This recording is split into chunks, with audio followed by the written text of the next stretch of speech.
In August, bad weather meant that this water-based dance tour had to be postponed. But in September, everything was just right, with some late summer sun, an audience and a varied programme.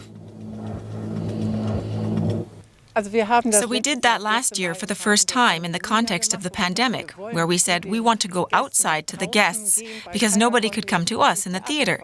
And then it was so successful, sort of like a little love parade here in Berlin. And this year too, hundreds followed the 1.5 hour show. The 50 dancers showed excerpts from their repertoire, including sequences choreographed especially for the ship, like this one called Following the Path.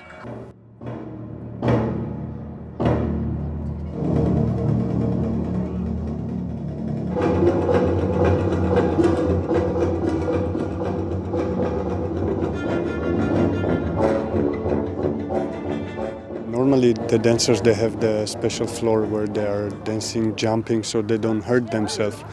Unfortunately, here on this stage we don't have that. We put the material on what we are dancing, but not what is under the material.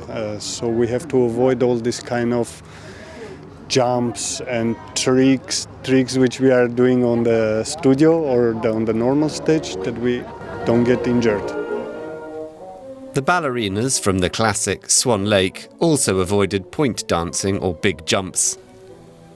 Keeping their balance on the swaying floor was enough of a challenge. The difficulty, I would say, is to find a focus and not fall over. Normally, when you're on stage and in the studio, you always have a fixed focus point to go by. And all that blurs in the background here.